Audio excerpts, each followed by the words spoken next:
Hi friends, সবাই কেমন আছো? আজকের ভিডিওটা রিংওয়ার্ম সিচুয়েশন নিয়ে।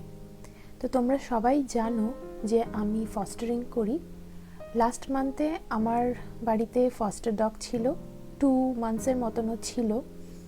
তো ওকে আমরা যখন নিয়ে এসেছিলাম, যে অর্গানাইজেশনের আন্ডারে আমরা ভলেন্টিয়ারিং করি সেখান থেকে, তখন ওর পিঠের জায়গাটায় আর টেলে একটা গোল স্পটের মতন, যেখানটায় ওর কোটের থেকে ফারটা পড়ে গেছিলো। তো আমি যেহেতু আগে কখনো রিংওয়ার্ম দেখিনি কেমন হয় ইনফেকশন, তো আমি বুঝতে পারিনি, ওরাও আমাকে বলেনি। ও আসার কিছুদিন পর এনজোর আইব্রাউজে আর পজের পেছনে কোটের জায়গাটা থেকে ফার পড়ে গেল। তখন আমরা ভেটকে কন্ট্যাক্ট করেছিলাম। ভেট আমাদেরকে অলমোস্ট 2 উইকসের বেশি টাইম লাগিয়েছিল আমাদের রিপ্লাই করতে, যেটা আমার একদম ভালো লাগেনি। এখানকার মেডিকেল সিচুয়েশন থেকে শুরু করে ভেট সিচুয়েশন সব কিছুই এত দেরি হয়ে যায় সব, যে তার আগেই হয়তো ঠিকই হয়ে গেলাম। আমি তোমাদের সাথে শেয়ার করব যে কিভাবে বাড়িতে আমি কি করেছিলাম। আই থিঙ্ক অলমোস্ট ওটাতেই কাজ হয়েছে, ওটাতেই ঠিক হয়ে গেছে। তো ফার্স্ট আমি তোমাদেরকে বলতে চাই যে অবশ্যই ভেটের সাথে কন্ট্যাক্ট করবে।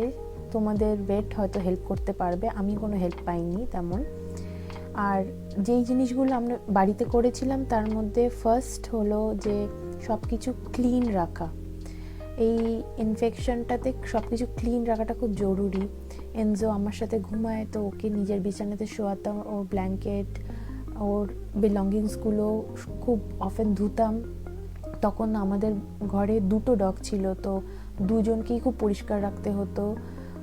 এনজোকে অ্যান্টিফাঙ্গাল শ্যাম্পু দিয়ে স্নান করিয়েছিলাম, আর ওকে ব্রাশ করাতাম রেগুলারলি।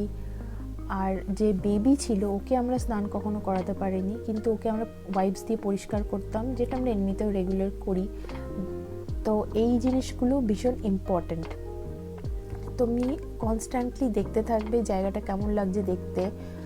এবার ভেটকে কন্ট্যাক্ট করার পর ওরা ফার্স্ট একটা রেজাল্ট দেয় এখানে, যেটা নেগেটিভ এসেছিল। সেটাতে হওয়াতে সুবিধা হয়েছিল, কারণ আমাদের কিছুদিনের জন্য বাইরে যাওয়ার কথা ছিল। আর ওই নেগেটিভ রেজাল্ট দিয়েই আমি ওর ক্রেশে ওকে রাখতে পেরেছিলাম, না হলে ওকে রাখতে পারতাম না, কারণ এটা ডগ টু ডগ আর ডগ টু হিউম্যান ট্রান্সফার হয় ইনফেকশন। আরেকটা কথা যেটা তোমাদের বলতে চাই, যে এটা কোনো লাইফ থ্রেটনিং সিচুয়েশন নয়, তাই একদমই প্যানিক করবে না। আমি যেহেতু ইন্ডিয়া থেকে বিলং করি, তো এগুলো ওখানে খুব কমন। আর মেন্টালি আমি ভীষণই রেডি ছিলাম এটা হ্যান্ডেল করার জন্য। বাড়িতেই ভেটের হেল্প পাই কিনা, যদিও বা ওরা আমাকে অনেক ইমেল করে অনেক কিছু বলেছিল, ওরাল মেডিকেশন নিতে হবে। ওদের থেকে আমি একটা স্প্রে নিয়েছিলাম ফার্স্ট ভিজিটে, কিন্তু সেই স্প্রেটা আই থিঙ্ক আমি জাস্ট 1 উইকই ইউজ করতে পেরেছিলাম, কারণ যেহেতু এটা চোখের উপরে। এনজো একদিন দেখছিলাম একটু চোখে বদার করছিল, তো আমি সেটা অবশ্যই চোখের ওপরে ইউজ করা বন্ধ করে দিলাম। পজের জায়গাটা ইউজ করতাম, কিন্তু সেটা বন্ধ করে দেওয়ার পর যেগুলো আমি বাড়িতে করেছি সেগুলো আমি অবশ্যই কন্টিনিউ করেছি। ওকে রেগুলার পরিষ্কার রাখা। এমনিতেও আমরা নর্মাল ডেতে ওর ইনফেকশন থাকুক কি না থাকুক, আমরা যতবার বাইরে যাই ওকে নিয়ে, বাড়িতে এসে আমরা ওয়াইপস দিয়ে ওকে প্রত্যেকবার পরিষ্কার করি আর ব্রাশ করি সপ্তাহে মেবি 3 বার। আর হ্যাঁ, উইন্টারে স্নান করানোটা কম হয়, কিন্তু সামারে প্রত্যেক মাসে স্নান করে। তো অ্যান্টিফাঙ্গাল শ্যাম্পু দিয়ে যেটা আমি ইউজ করেছিলাম সেটা আমি লিঙ্ক করে দেব। আর ভেটের স্প্রেটা আমার মনে হয় না ওটা ওভার দ্য কাউন্টার পাওয়া যায়, তো ওটা আমি লিঙ্ক করছি না। তাছাড়া আর যদি কিছু প্রোডাক্ট মনে পড়ে যেগুলো আমি ইউজ করেছিলাম ওর বাড়িতে এই রিংওয়ার্ম সিচুয়েশন হ্যান্ডেল করার জন্য, তাহলে অবশ্যই আমি ওই লিঙ্কগুলো অ্যাড করে দেবো।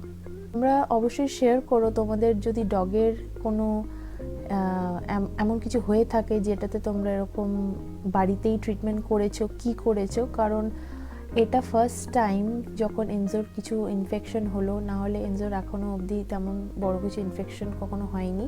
হ্যাঁ, মাঝে মাঝে ওর চোখে কিছু একটা হয় যেটাতে ও চোখ খুলতে পারে না। আই থিঙ্ক এটা সিজনাল, ওর একটা অ্যালার্জি আছে যেটাতে ও এফেক্টেড হয়ে যায়। আর তখন আমরা কি করি, ভীষণই ইজি, আর সেটা মানে আমরা বেশিরভাগ হোম রেমেডিগুলোই আমাদের কাজে আসে। আমরা যেটা করেছি সেটা হচ্ছে ওই গরম জল করে নুন দিয়ে কটন দিয়ে ওর চোখের ওপর আস্তে আস্তে আমি ভাপ দিই, তাতেই 2 দিনেই ঠিক হয়ে যায় ও। তো আমার মনে হয় কিছু কিছু জিনিস আছে যেগুলো এখানকার ভেটের কাছে একদম সাথে সাথে না গিয়েই, ভীষণ নার্ভাস না হয়ে গিয়েই নিজেই খুব ভালো হ্যান্ডেল করা যায়। কিন্তু হ্যাঁ, তুমি প্যানিক করলে চলবে না, একটু টাইম দিতে হবে। আর যদি মনে হচ্ছে যে না ঠিক পারবে না বা তোমার নার্ভাস লাগছে, তাহলে অবশ্যই ভেটের কাছে যাও।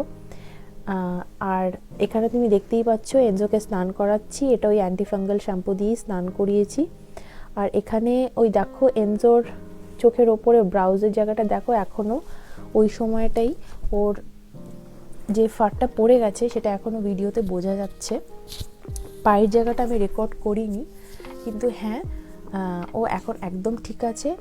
আর এটা নিজে নিজেই ঠিক হয়ে গেছে। এটা টাইম লেগেছে, আই থিঙ্ক 20 ডেজের মতন লেগেছে, বাট ও একদম ঠিক হয়ে গেছে। তোমাদের আমাকে যদি আরও কিছু জিজ্ঞেস করতে হয় তাহলে অবশ্যই কমেন্ট সেকশনে এসে আমাকে জিজ্ঞেস করো, আমি রিপ্লাই করব।